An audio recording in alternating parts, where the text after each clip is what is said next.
Ridwan Kamil, salah seorang yang akan berlaga memperebutkan Gubernur Jakarta. Terima kasih sudah ke studio Garuda TV lagi. Sama-sama Mbak Eli. Terima kasih, waktu itu kita bicara persis setelah Prabowo terpilih. Sekarang Kang Emil, Gubernur Jawa Barat yang migrasi atau pindah OTW Jakarta, bener kan? Kemudian yang waktu itu kita bahas. Enggak, dulu memang buat jualan, cuman takdirnya ternyata benar. Berarti memang itu ya? Ada takdir politik, jadi kebetulan aja. Enggak, kode-kode waktu itu udah ada? Enggak, itu memang jualan beneran? Produk itu. Oke. Jadi ini aku panggil, mau official tetap Kang Emil seperti biasanya saya panggil atau Bang Emil? Jadi gini, saya tidak bisa menghindari orang bilang Bang karena di Jakarta. Iya. Tapi jati diri saya memang dari kecil kan memang jadi Kang Emil aja nggak apa-apa. Kang Emil aja ya. Bisa sekali bilang Bang juga. Boleh sekali ya. Ada 15 partai yang mengusung Ridwan Kamil sebagai calon gubernur Jakarta. Partai Golkar tentunya Bang Emil salah satunya dari sana, kader Partai Golkar. Partai pemenang PKS, ya kan? Kedua lalu PDIP, ketiga lalu Gerindra, keempat Golkar. Betul. Nah, di Kim Plus itu ada diantaranya kecuali PDIP tentunya. Kenapa partai yang nomor 4 pemenang Jakarta bisa menang memilih kadernya sebagai gubernur dibanding 14 partai lain? Gimana sih ceritanya kemudian bisa sepakat seperti itu? Itu teori pemilu yang sederhana. Karena pemilu itu one man one vote, orang lebih memilih pada figur, bukan melulu siapapun kan begitu. Nah dari koalisi Kim ini yang memang surveinya memadai, ya nama saya akhirnya dipilih, disepakati tidak berdasarkan urutan itu, berdasarkan urutan dari probabilitas, elektabilitas, popularitas. Gitu. Tapi tadi karena wagubnya harus dipilih juga di ronde berikutnya, maka disepakati wakil gubernurnya diberikan kepada partai pemenang legislatif di Jakarta. Itulah kenapa berjodoh dengan Pak Suswono. Yang dulu katanya inisial S, kan banyak di PKS inisial S. Jadi dipilihlah Pak Suswono dan akhirnya menjadi kondusif, sepakat. Saya dipilih karena elektoralnya, Pak Suswono dipilih karena mewakili partai pemenang legislatif di Jakarta. Bukan karena permintaan Prabowo Subianto? Itu kan, ini kan faktor politik. Kalau faktor, ada 3 faktor. Politiknya tadi saya jawab. Faktor kedua teknokratis. Karena saya arsitek, tata kota, pernah wali kota, dipersepsikan pasca ditinggal Jakarta ke Nusantara, itu kira-kira dinamika tata kotanya seperti apa, Mbak. Itulah kenapa saya masuk dalam kriteria teknokratisnya kan, jadi tadi politis, teknokratis. Kemudian ada alasan psikologis. Nah, alasan psikologis itu Pak Prabowo sebagai pemimpin koalisi Kim meminta saya berkenan untuk kontestasi di Jakarta. Itulah 3 alasan ya, alasan politis kepartaian, alasan teknokratis, keilmuan, dan alasan psikologis dari Pak Prabowo akhirnya. Plus ditambah memang bulan Juni juga ada aspirasi dari beberapa masyarakat di Jakarta juga menyampaikan pengen saya ke Jakarta. Ada media saya meninggalkan zona nyaman di Jabar. Nah makanya Kang Emil zona nyaman, Kang Emil menyebut bahwa kalau udah Jabar pasti menang nih, ya nggak? Nggak pasti ya, kan bukan takdir yang kita atur, tapi matematikanya begitu kan. Di Jawa Barat saya kerja serius 5 tahun, kepuasan publik kan 90%, yang pengen gubernur lagi 70-an%, jadi memang probabilitasnya tinggi. Tapi kan tadi, karena Jakarta sudah tidak lagi ibu kota, ada tantangan yang oleh koalisi dianggap saya bisa punya kapasitas untuk menjawab perubahan-perubahan dan visi itu. Makanya slogan kita disepakati, Mbak. Jakarta baru itu apa? Ya mau kemana setelah ditinggal Nusantara kan? Dan Jakarta maju karena mau lompat jadi kota global. Pengen kayak Singapura, pengen kayak Hong Kong. Itu kan ada resiko-resiko dan konsekuensi yang harus dijawab dalam 5 tahun ke depan. Nah Kang, begitu kemudian tadi yang lalulah dipilihlah Suswono gitu ya sebagai wakil Kang Emil gitu. Padahal Kang Emil sama sekali waktu itu mengatakan bahwa meminta dari PKS, padahal waktu itu belum berkoalisi kan dengan Kim ketika meminta mengajukan wakil dari PKS. Waktu saya mengajukan memang masih berteori. Oke. Saya cuma ditanya wakilnya kira-kira siapa. Saya bilang, Pak, kalau lihat peta Jakarta ya, tidak pakai peta koalisi ya. Kalau lihat peta Jakarta, kelihatannya karena partai pemenangnya PKS, lebih baik wakilnya dari sana, gitu kan. Dengan alasan tadi. Plus kalau bergabung, kan jadi rekonsiliatif, Mbak. Yang tadinya berhadapan, gitu kan, berseberangan di Pilpres Februari, di Jakarta disatukan.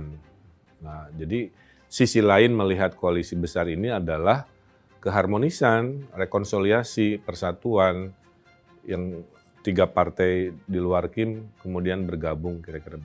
Berarti itu kira-kira faktor penariknya ya, Kang? Karena ada usulan itu, lalu mungkin dipertimbangkan oleh Prabowo untuk kemudian meminang atau PKS pun meminta untuk maju ke Kim. Saya levelnya tidak di level menegosiasikan hal-hal tersebut. Karena tapi yang saya tahu bergabungnya ke Kim lebih ada kepentingan nasional yang lebih besar. Ya mungkin maksudnya kan bisa bersama-sama dengan Pak Prabowo membangun Indonesia 5 tahun ke depan dalam kabinet kan begitu. Karena kan politik kan tentang kekuasaan. Betul. Nah karena begitu Pilpres selesai, ya kita melihatlah bagaimana dinamika politik ya Kang. Lalu ketika kemudian Presiden PKS ngasih kode-kode lah ingin diajak di Koalisi Indonesia Maju ya. Sebelumnya jauh sebelum kemudian PKS resmi gitu ya. Iya betul. Nah apakah kemudian, makanya tadi saya bilang apakah kemudian ini berarti gara-gara usulannya Kang Emil lalu kemudian approve nih, yuk kita terima PKS gitu. Mungkin mengakselerasi aja, tapi bukan faktor utama. Jadi jodohnya saya dengan Pak Sus ini sekunder lah, tersier. Utamanya di luar saya berjodoh pun keinginan mungkin untuk bersama-sama membangun Indonesia itu sudah disampaikan pesan-pesannya. Kan kalau yang saya dengar dari PKS itu bahwa mereka kan sudah bersama Pak Prabowo ya pernah di 2 Pilpres kan. Yeah. Nah sekarang beliau ditakdirkan Allah menjadi presiden ya punya alasan logis juga untuk kembali karena dulu pernah mendukung kan. Karena kan kadang-kadang Pilpres itu kan hanya kontestasi aja. Kalau semangatnya udah cocok, sama-sama cinta Indonesia, ingin gabung, ingin bareng, ya bisa juga. Kang, kita juga kaget loh di last minute itu ada inisial S gitu kan, lalu menebaklah apakah Presiden PKS-nya gitu ya, Pak Saiku, Sohibul Iman, gitu kan banyak tuh kan, semua banyak nama. Suswono itu sama sekali tidak ada dalam kita menebak-nebak nama di antara PKS, para kader-kader PKS. Saya duga di PKS mungkin banyak orang namanya S kali ya. Salah satunya S. Nah, kenapa sih Kang kemudian mungkin bisa dapat bocoran nih? Apa sih yang terjadi secara off the record gitu kalau kemudian Suswono yang dipilih? Ada 2 situasi. Ada yang mungkin kami usulkan pas dicek ke internal PKS-nya mungkin ada dinamika, ada penugasan-penugasan lain di tempat lain kan. Kita baru tahu ternyata Pak Saiku kan ditugaskan di Jawa Barat. Iya. Nah, ada juga yang diusulkan dari misalkan PKS-nya didiskusikan dengan Pak Prabowo punya pertimbangan-pertimbangan. Tapi Pak Suswono disampaikan opsinya tidak ada dinamika. Jadi sudah garis tangannya Pak Suswono kayaknya. Plus pas dicek kan agak cocok. Iya. Beliau pengalaman jadi menteri, jadi koordinasi dengan kabinet, koordinasi dengan dirjen-dirjen kementerian beliau paham. Saya pernah wali kota, pernah gubernur 50 juta orang, gabungan pengalaman di daerah, pengalaman di pusat. Saya usia lebih muda, beliau lebih senior kan. Saya mungkin di lapangan, beliau nanti banyak mengemongi, mendamaikan dengan kearifannya. Menurut saya is a good package gitu ya. Pasangan yang win-win, ngasih keyakinan ke warga Jakarta bahwa pengalaman kami berdua insya Allah pasca Jakarta tidak lagi jadi ibu kota. Kang, tadi Kang kita tahu Jawa Barat kan dengan penduduk terbanyak se-Indonesia, 50 juta. Bandingkan dengan Jakarta yang penduduknya mungkin sepertiga ya, sepertiga atau bahkan kurang seperlima tuh malah. Artinya kan, apakah Kang Emil tuh cuma sekedar pindah aja atau ini karirnya naik gitu loh karena pindah ke Jakarta, atau menurut Kang Emil biasa aja kok, sama aja sama aja. Gini ya, pemimpin itu kan pengambil keputusan, decision makers. Pemimpin tiap hari melayani masyarakat. Pemimpin tiap hari cari solusi. Permasalahan juga sama. Mau kota apa aja ya? Tentang kesehatan, tentang pendidikan, tentang transportasi, tentang kemacetan, macam-macam.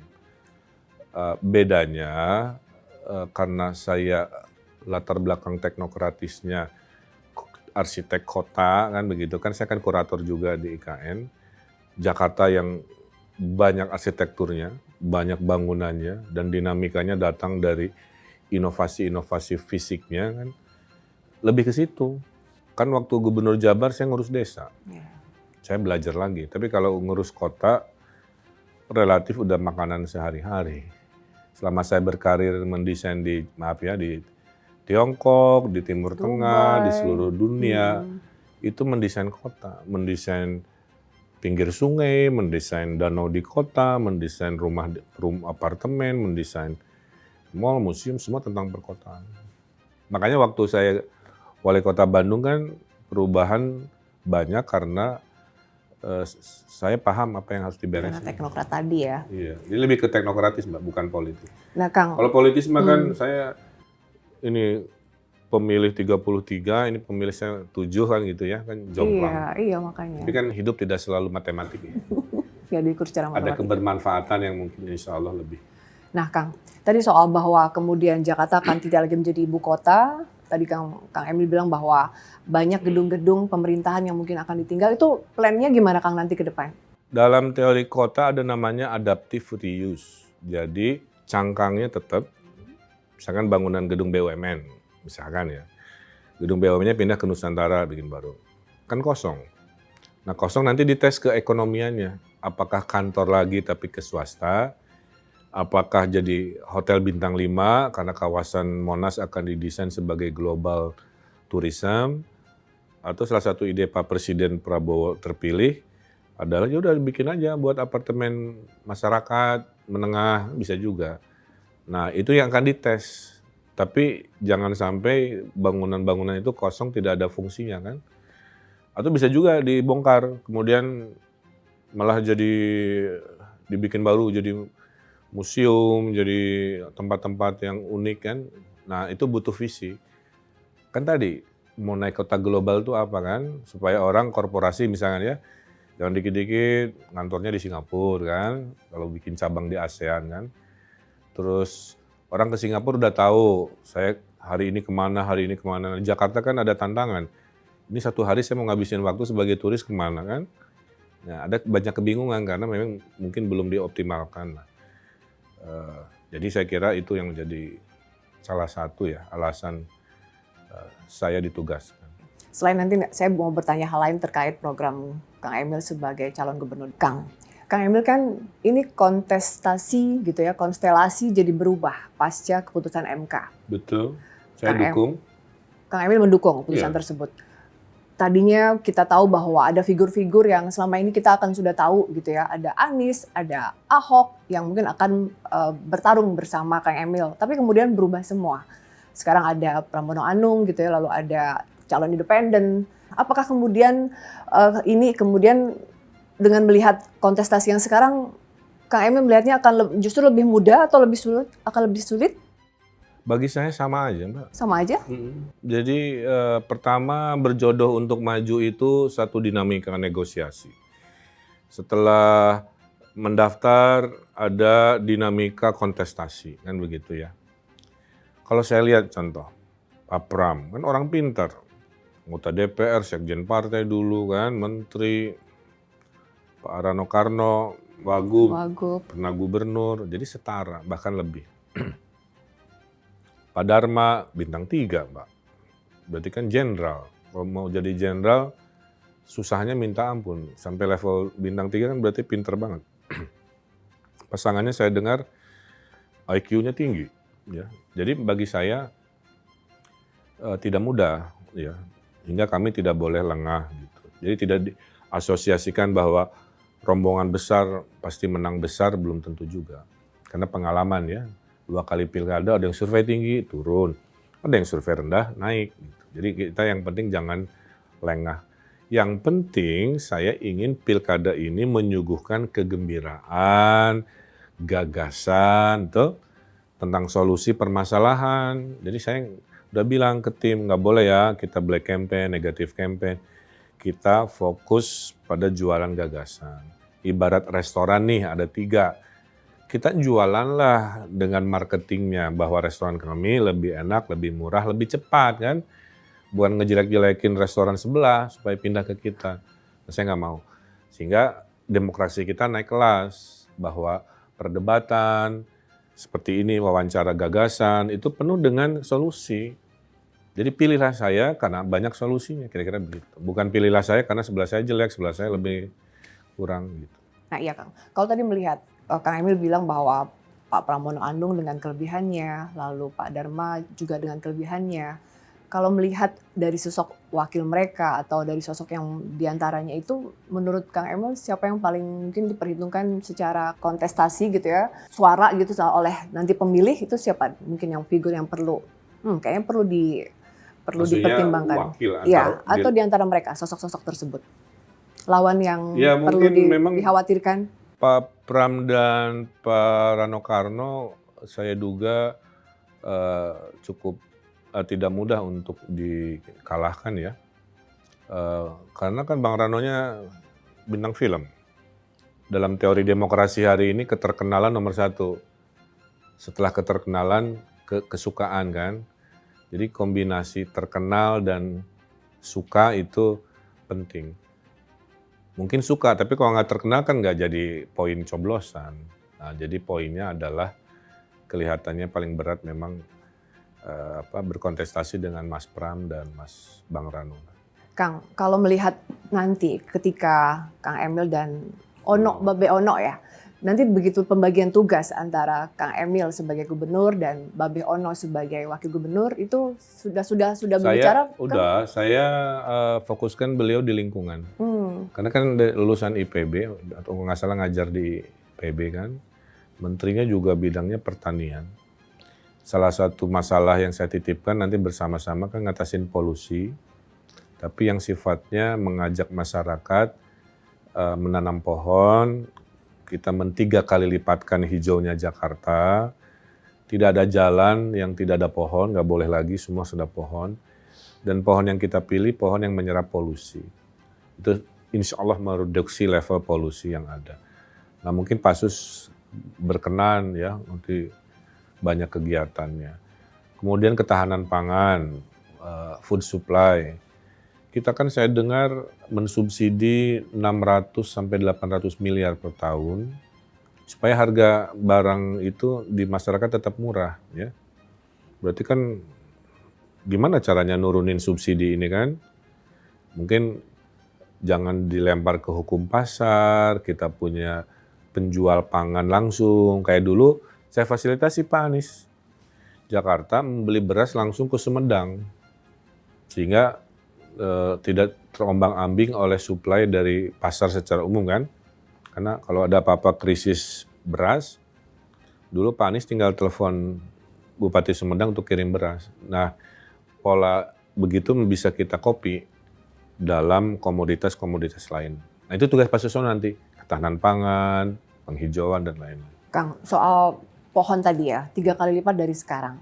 Sementara kita tahu, saya warga Jakarta juga nih, sehari-hari hidup dengan kungkungan polusi di Jakarta. Menumbuhkan pohon kan butuh waktu, Kang. Sementara polusi ini tetap kita hadapi nih. Polusi nggak bisa, minimal ada 5 cara. Nah, tadi sementara saya juga lihat bahwa kayak tanah di mana untuk nanam pohon udah sulit deh. Rata-rata udah beton dan lain-lain. Itu apakah itu mudah, Kang? Bisa. Saya dulu pendiri Indonesia Berkebun. Gimana, Kang? Nanam padi aja bisa di ember, Mbak. Kalau asal mau aja.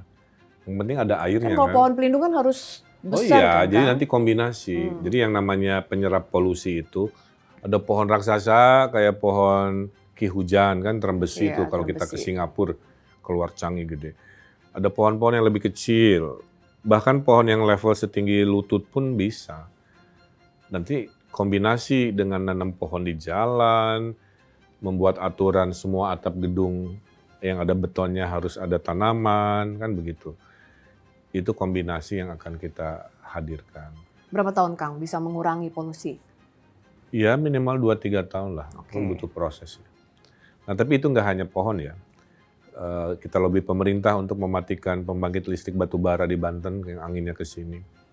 Kita kombinasikan dengan subsidi motor listrik supaya motor-motor bisa pindah menjadi motor listrik tidak berpolusi. Dikombinasikan dengan mengurangi pergerakan, membangun apartemen di tengah kota, ya, di atas stasiun, di atas pasar-pasar, sehingga orang pegawai-pegawai kerja tinggalnya nggak terlalu jauh, radius 10 menit, 15 menit, seperti itu. Kombinasi work from home yang dipermanenkan, saya udah lakukan. Waktu saya Gubernur Jawa Barat, PNS saya beri kebijakan untuk PNS ASN yang tidak ada interaksi publik ya. Pelayanan publik ya. Dengan kombinasi 4-1 Mbak. 4 di kantor, 1 di rumah, atau 3-2. 3 di kantor, 2 di... gantian ya? Gantian. Mengurangi pergerakan artinya mengurangi volume kendaraan. Volume kendaraan berkurang artinya polusi berkurang. Tidak ada pergerakan artinya tidak ada stres di jalan. Jadi polusi berkurang dengan mengurangi pergerakan, menambahi pohon-pohon, membuat kebijakan dari bensin ke mobil listrik, kan begitu ya. Kemudian mematikan sumber-sumber pembangkit yang mungkin bisa dikonversi. Ada 5-6 lah. Ada sebagian kewenangan di kami, ada sebagian kewenangan di pusat, tapi nanti kita perjuangkan.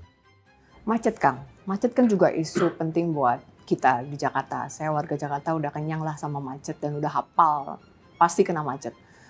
Kira-kira Kang, apa rencana paling strategis yang bisa memecah macet dalam waktu cepat? 1, melanjutkan perpanjangan MRT. Itu kan sudah jadi keputusan nasional ya. Kan waktu saya gubernur saya rapat sama Pak Heru. Pak Heru ini ya stasiun MRT di Bekasi. Koneksinya dari Jakarta berakhirnya tidak di batas politik. Tapi di Bekasi Pak, ini lahannya, kita rapat sama Pak Heru. Membahas. Jadi itu kita lanjutkan. Masuk nanti ke Banten, kemana kan. Transjakarta. Dulu permohonan orang Bogor tuh Pak, kalau bisa Transjakarta sampai Bogor. Supaya orang nggak gonta-ganti itu kan, bisa langsung naik bis. Itu kita bahas. Kenapa? Karena di Undang-Undang DKJ ada namanya aglomerasi. Jakarta sebagai Bapak Asuh harus keluar anggaran juga untuk menyelesaikan permasalahan di seputaran Jakarta. Karena ada 3 juta orang kerja di sini bukan warga Jakarta kan. Kerjanya di siang, sore malamnya di sana. Nah itu. Kemudian tadi kombinasi kebijakan work from home yang bisa kita hitung. Pada saat tidak ada kegiatan yang spektakuler kayak sekarang, industrinya atau zonanya. Jadi itu plus tadi dalam 3-4 tahun ada perumahan di tengah kota sehingga orang yang biasa sejam-sejam setengah tiba-tiba pindah berdekatan di situ. Harusnya berkurang lah menurut matematikanya. Kang, itu menarik loh. Bagaimana tadi Kang Emil bilang membangun permukiman atau apartemen ya, bangunan ke atas ya di tengah kota, di atas sungai atau di atas pasar. Dan itu kita kan pengalaman ya Kang, biasanya pemukiman di Jakarta, kenapa kemudian banyak orang-orang yang bekerja di Jakarta tapi kemudian punya rumah di daerah Bekasi, Bogor, Depok, Tangerang, Tangsel dan lain-lain, itu karena tadi harga permukiman di Jakarta itu mahal, apartemen pun mahal. Nah itu Kang yang akhirnya membuat dengan generasi-generasi yang masih bergaji standar, bagaimana makanya kita akan maksimalkan aset-aset negara. Murah, dijanjikan murah. Iya, itu perintah Pak Prabowo. Jadi bahasa beliau, pokoknya nanti kalau bisa kamu kerja social housing, 3 kali nyebut social housing. Social housing itu kan perumahan murah berarti. Kan tanah mahal, logikanya kan gimana murah? Ya, itulah kenapa Jakarta ada puluhan pasar, masih 2-3 lantai kan. Padahal ya tinggal ditambah ke langit aja, tambah 10-12. Karikan semua pasar harusnya bisa.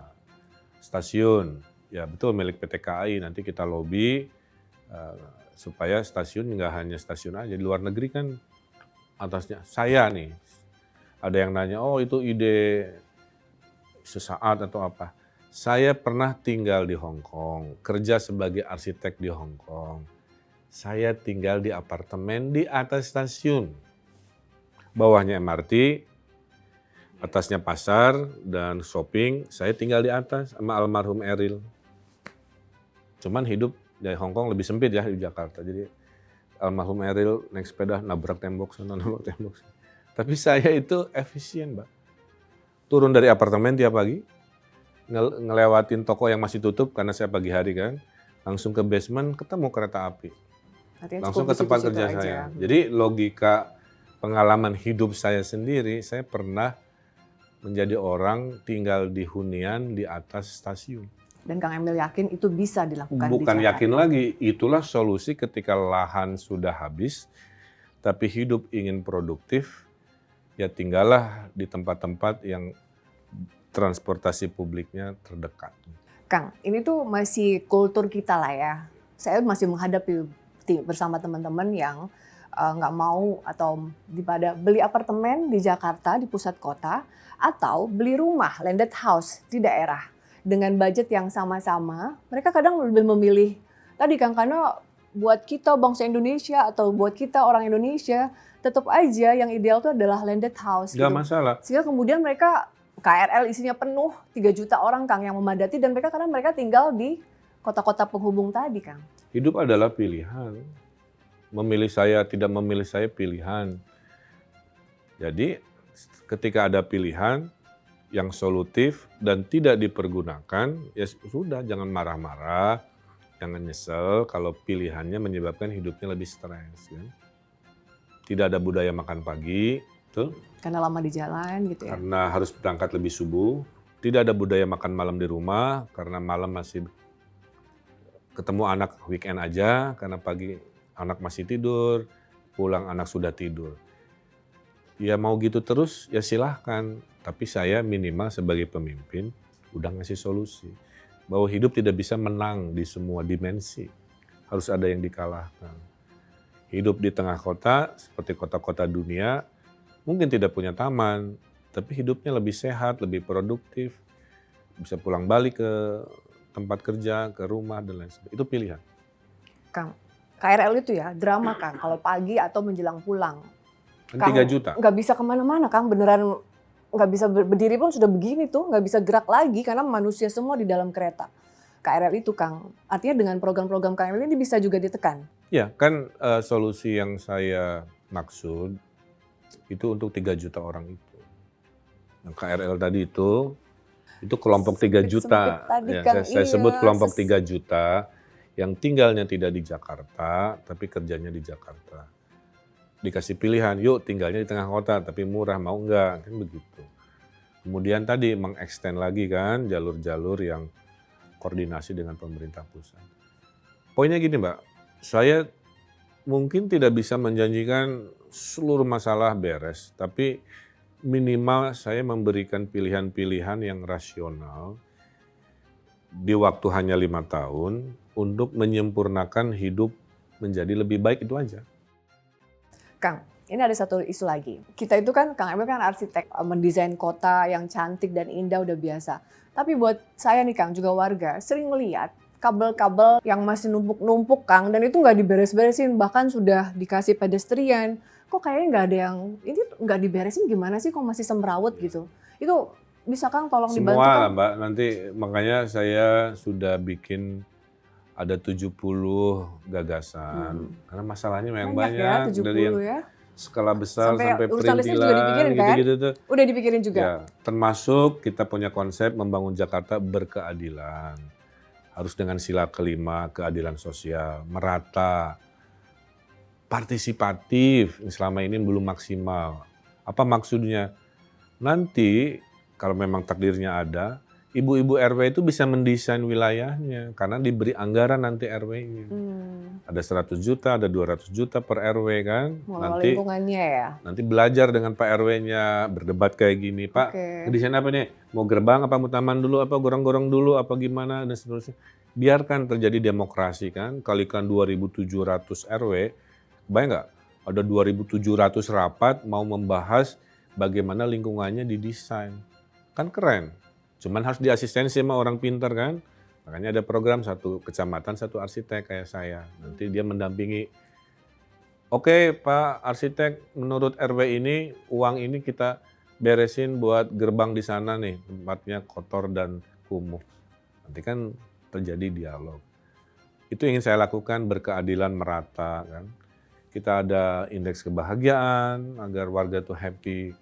Sekarang kalau stres, curhatnya kemana? Ke IG Story. Story. Nanti ada apps, ya, ada apps curhat boleh. Iya, sama ChatGPT ada hipnoterapi, juga. bisa telepon, sedih, dibully, apa telepon. Kalau butuh fisik, ada mobil curhatnya datang nanti. Dia muter-muter Kang, mobil ya, curhat? sesuai lokasi lah, nanti titik-titiknya disebar. Bisa kalau harus datang, bertemu fisik kayak gini lah, biar rasa tenang ya dalamnya. Jadi kita ingin menyentuh rasa keadilan, partisipasi warga tadi merancang sendiri, kebahagiaan bahwa negara hadir saat Anda sedih hati kan. Sampai urusan yang segala gede-gede. masalah yang sedih hati kan, putus cinta pun boleh. Saya waktu bikin mobil curhat di Wali Kota Bandung dulu, yang curhat anak SD. Kenapa Kang? Dibully di sekolahnya. Oh, bullying ya. Ibunya sibuk, bapaknya sibuk, dia dengar Pak Wali punya fasilitas, dia datang, dia curhat.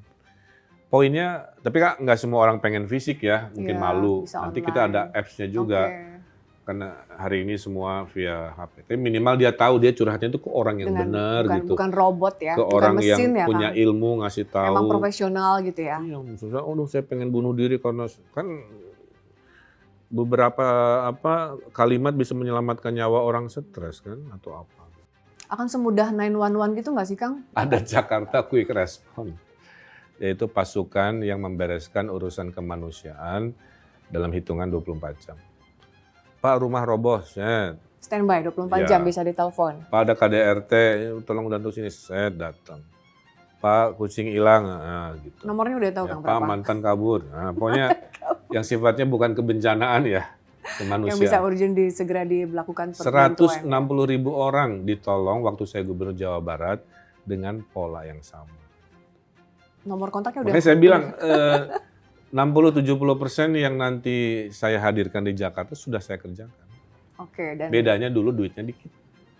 Jakarta memang akan duitnya lebih banyak. Duitnya banyak, 80 triliun. Jawa Barat dulu hanya 37 triliun. Oke. Kang, ada satu isu lagi nih buat Jakarta. Karena saya juga suka naik sepeda gitu kan. Soal jalur sepeda, Kang. Saya ingat banget ada beberapa jalur yang dibangun gitu ya dengan secara serius oleh pemerintah sebelumnya gitu ya, pemerintah provinsi sebelumnya.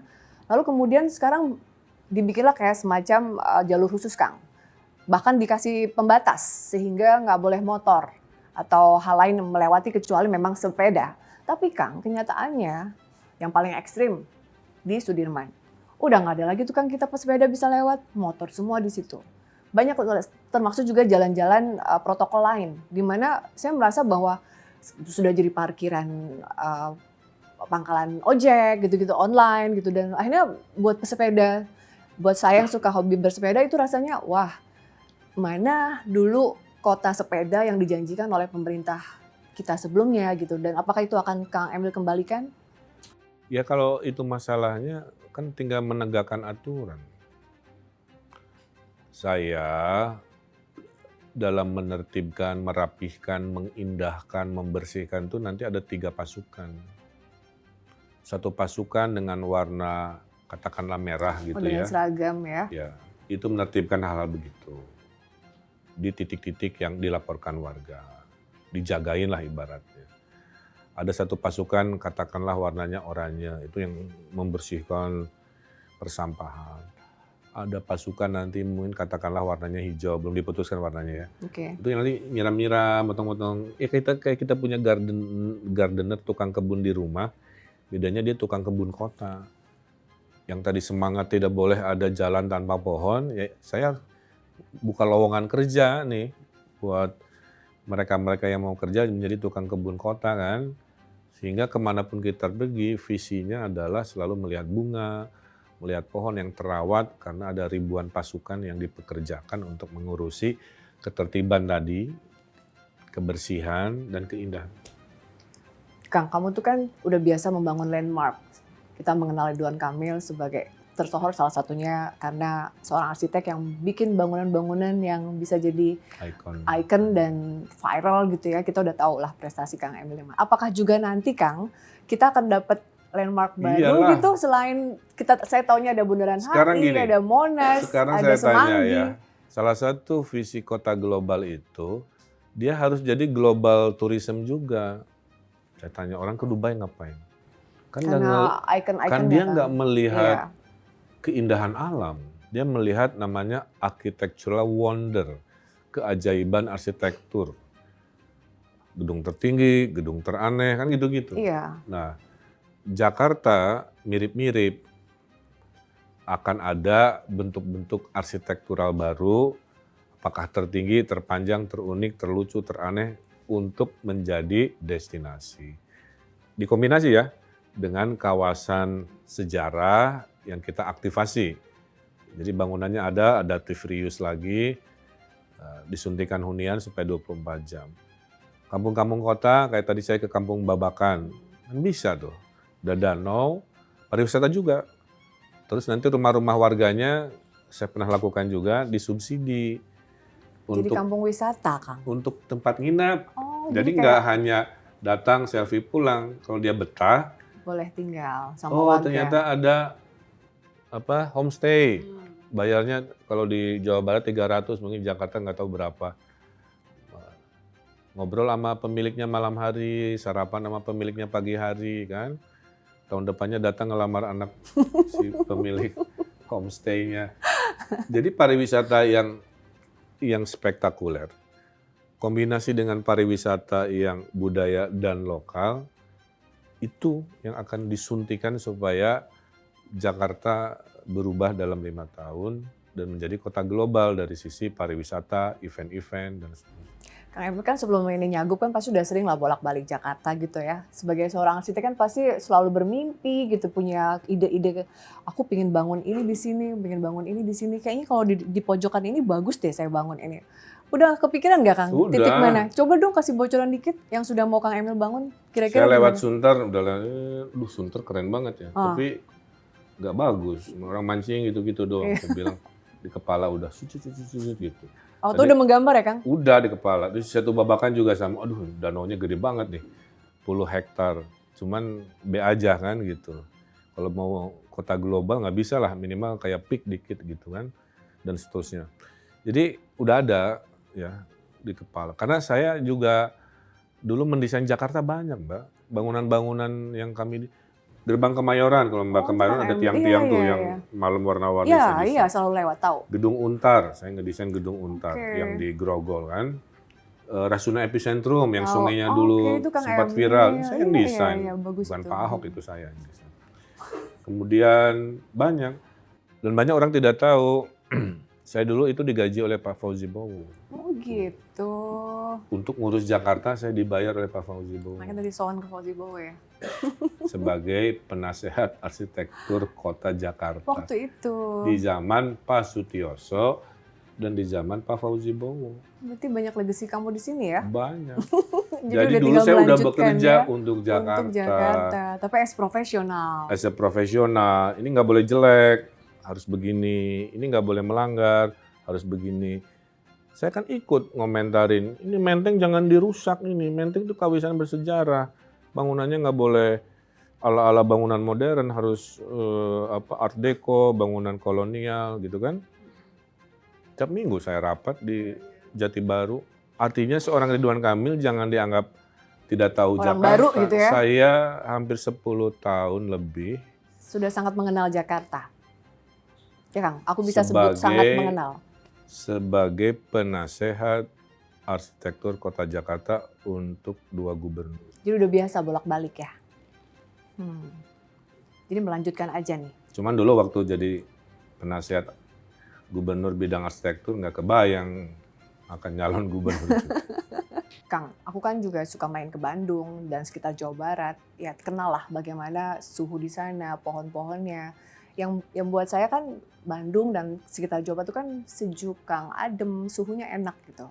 Sementara Kang Emil yang biasa di Bandung terus pindah Jakarta gini, udah ngerasa dong Jakarta panas. Sejuk itu ada dua cara, karena dataran tinggi atau karena banyak pohon. Jadi Kang Emil pernah bilang tuh kalau katanya, Jakarta mau nggak bikin mungkin. Jakarta sejuk, bisa Ya Kang? bisa. Kan nggak mungkin Jakarta dataran tinggi, berarti disejukkan oleh pohon. Sekarang saya tanya, Singapura sepanas-panasnya Singapura kan masih rada manageable kan? Ya itu karena pohonnya banyak. Kan sama-sama dekat pantai, dekat laut. Berarti bisa ya Kang? Pilih dulu. Pilih dulu. Ini masih nih Kang, aku harus tanya karena soal antara Bobotoh dan Jackmania ini kayaknya masih harus kita bahas deh Kang, karena gimana kemudian yang oke bahwa memang dari Kang Emil yang Ya, dari Bobotoh sekarang dengan sederhana ya. Satu adalah berrekonsiliasi dengan Jackmania. saya datang ke tempat baru, walaupun nggak baru-baru amat tadi kan saya harus cek, oh warganya ada berapa, oh masalahnya apa, oh ada budaya anu. Ya sudah, ketika saya ditugaskan menjadi kepala rumah itu, kan semua harus saya urusin. Jadi saya akan profesional. Di dalamnya ngurusin sepak bola, olahraga yang lain juga. Di dalam sepak bola ada Persija, ada Jackmania. Dulu Pak Jokowi PSIS, Solo. Pindah ke Jakarta yang ngurus Persija juga. Bedanya saya datang dari wilayah yang ada rivalitas dalam sejarahnya cukup panjang. Tapi kan seperti Sintayong juga. Dia pelatih di Korea, melatih di Indonesia. Orang Korea melatih di Indonesia. Waktu Korea dikalahin Indonesia tahu kan? Iya. Gimana batinnya? Iya. Kan berarti dia tetap mengedepankan profesionalitas memenangkan Indonesia. Sintayong dibully tuh sama warga Korea waktu itu. Itu risiko. Jadi Sintayong, situasi Sintayong persis kayak saya. Kebayang nggak? Iya. Saya akan ngurusi tempat baru saya karena penugasan. Saya juga pasti nanti dibully. Dan itu gimana? Itu resiko. Jadi intinya saya akan profesional, saya akan mencintai. Programnya apa nantilah. Setelah terpilih aja. Kalau saya sebutin sekarang gimana-gimana, nanti kan politisasi, sepak bola yang nggak elok, saya nggak mau. Jadi saya tahu diri, tidak mudah, tapi saya sudah menunjukkan selama saya wali kota gubernur, saya ngurusin Bobotoh, ngurusin sepak bola, sebanyak itu atensinya. Kang, berarti warga Jabar kehilangan Kang Emil dong? Ya begitulah. Ada yang Kemarin juga dipeluk petugas bensin. pada nggak siap ya? Kenapa Bapak pergi? Mak-mak, Nggak, tukang bensin. Oh, tukang bensin. Saya bilang, aduh, maha bisa ndak kumaha. Saya bilang ya, takdirnya begini, titip Bandung ya, tukang bensin. Ya gimana ya? Saya kerjakan siang malam 90% approval rating, 555 penghargaan, 70% masih pengen gubernur. Tapi dinamika politiknya begini ya harus saya lalui. Tapi poinnya adalah dimanapun saya ditugaskan, satu niatnya ibadah, dua kekuasaan itu sementara, tiga harus jadi pemimpin yang bermanfaat, yang hidupnya keputusannya tiap hari membawa perubahan. Saya nggak mau dikenal sebagai pemimpin malas gitu, pasti saya rajin, insya Allah. Apa Kang yang Kang Emil bisa bagikan ke teman-teman generasi muda gitu, bagaimana seorang Ridwan Kamil dalam perjalanan sekarang menuju ke Jakarta? Kuncinya Mas selalu berikan yang terbaik ya, jangan setengah-setengah, jangan B aja. Harus energi terbesar, terjauh, tertinggi. Dua, harus punya hidup yang seimbang. Lahir dan batin itu benar-benar harus seimbang. Yang ketiganya, kalau bisa punya mentor, punya contoh, punya teladan, kira-kira gitu ya. Dan yang keempat, pedulian ya. Jadi warga, anak muda jangan hanya ngurusin ekosistem habitatnya sendiri, mulailah peduli dengan lingkungan terdekat. Karena hidup bermanfaat itu bisa dengan waktu, jadi relawan, bisa dengan harta, jadi ahli sedekah, bisa dengan ilmu, jadi mentor kan. bisa bermanfaat dengan kekuasaan, ngubah hidup orang oleh tanda tangan, oleh kebijakan. Jadi itu. Itu juga yang membuat Kang Emil terlihat lebih awet muda dengan umur Kalau ini 53 tahun, Kang. perawatan dari produk 53 ya, dari produk Erwan ya. Iya kayaknya. Nah katanya juga inner beauty, Kang. Apa dong syarat biar awet muda? Saya ikhlas aja kalau nanya mental Akang gimana, saya selalu ikhlas. Dibully. Jadi nggak suntik-suntik Enggak. botok? Enggak ya, Kang? Beneran memang karena dari dalam ya? Iya, ya ada perawatan tapi nggak macam-macam. Iya. Ikhlas aja. Dibully ikhlas, salah minta maaf. Kan saya minta maaf, bilang kan? Iya. Bilang, walaupun saya punya pembelaan kan, itu kan masa lalu, kenapa sih masih dibawa-bawa tiap 5 tahun kan? Ya udah saya minta maaf, ikhlas aja. Kalau salah cepat minta maaf, kalau nggak salah diikhlaskan, udah move on aja. Jadi menghadapi pembenci Coba seperti itu ya, bayangin kalau saya mikirin menghadapi semua, pembenci. kalau saya harus mikirin semua komen yang negatif ya, satu-satu dibacain. Ini sih bisa kena mental kan? Memori, iya bisa kena mental. Mending fokus pada hidup saya lebih bermanfaat jika otak saya ini, memori saya ini saya pikirin buat solusi, buat hal positif. Nanti si jiwa dan mental ini keluar ke pori-pori dan ke penampilannya kan jadi lebih seger. Katanya kalau menghadapi pembenci itu dari Kang Emil apa dong, Kang? Ada saran nggak, ada trik nggak? Gini kalau dari saya ya, secara keagamaan aja. Selama kita tidak melanggar hukum, selama kita tidak melanggar syariat, selama kita tidak melanggar etika, aturan, udah cuekin aja. Karena yang namanya manusia tidak akan pernah puas. Kita diam diomongin, kita gerak diomongin. Kita merem diomongin, kita nggak merem diomongin. Itu mah sudah sunatullah, manusia itu akan ngomongin. Maka tadi kalau salah cepat minta maaf, kalau nggak salah tadi nggak merasa apapun, udah dicuekin aja. Kadang-kadang hanya miskomunikasi. Jadi penting nih menjaga kewarasan dialog ini tuh penting. Jadi silakan tanya apapun, saya jawab juga dengan apa adanya. Makanya nanti saya ada forum town hall juga. Iya, berarti Kang Emil janji akan sedemikian mudah dijangkau oleh warga Jakarta ya. Selain tadi beberapa fasilitas yang Kang Emil buat. 150.000 orang bermasalah saya beresin oleh sistem. Okay. Dulunya kan cuman gini, ini ajudan tolong follow up, ada laporan. Ini ajudan beresin. Lama-lama kan banyak banget ya. Iya. Maka saya bikin sistem yang quick respon itu. Ternyata ada 150.000 orang hidupnya ingin dibantu, kan begitu. Saya udah jodohin orang 5 loh via IG. Iya, aku lihat tuh. 2-nya jurnalis. Iya. Kang, karena mau berlaga di kancah Jakarta, sejauh mana Pak Gubernurnya Jawa Barat ini mengenal Jakarta ya, Kang? Cerdas cermat nih. Cerdas cermat. Kita tes, ini pertanyaan-pertanyaannya ringan-ringan kok. Kang, patung selamat datang kan pasti sering lewat kan? Bundaran HI. Bundaran HI. Itu menghadap kemana, Kang? Kalau sejarahnya kan, semua tamu Jakarta dari penjajah sampai siapapun semua datang dari laut utara, bandara-bandara juga di utara. Kelihatannya menghadap utara. Cerdas kamu ya, Kang? Betul ya? Kok cerdas sih? Tapi kadang-kadang bener juga sih. Kalau merhatiin nggak kelihatan. Karena Jakarta kan kota laut kan, memang yang datang pakai dari laut. Dada-dadanya ke tamu yang datang dari laut. Oh, memang nih cerdas, oke. Berapa berat sih, Kang, emas yang ada di Tugu Monas? Kalau lihat ukurannya, nggak mungkin di bawah 10 kilo. Nggak mungkin juga ratus-ratus kan. Kayaknya 60 kilo. 60? Mendekati, Kang. Itu memang 50 yang betul. Deket lah ya. Mendekati ya. Karena Kang Emil kan memperkirakan kan sebagai seorang arsitek. Kayaknya kira-kira, ya nggak? Kelihatan, ya mirip-mirip lah. Mirip-mirip ya. Kang, berapa harga tiket Transjakarta? Pernah naik nggak? Saya dengarkan sangat terjangkau. Sekitar mungkin 3.000-an sekian. Ya, 3.500. 3.500. Termasuk murah ya, Kang? Sempat mau naik terus rame ya? Iya, rame, ribut. Kang, Plaza Senayan, salah satu mall tertua di Jakarta PS. itu. Ada PS, ada Senayan City. Kang, sejauh mana Kang Emil mengenal wilayah-wilayah ya? Nah, PS itu di Jakarta Selatan atau Jakarta Pusat? Banyak yang kecele, Kang. Kami aja warga Jakarta banyak yang kecele. Senayan itu memang di perbatasan ya.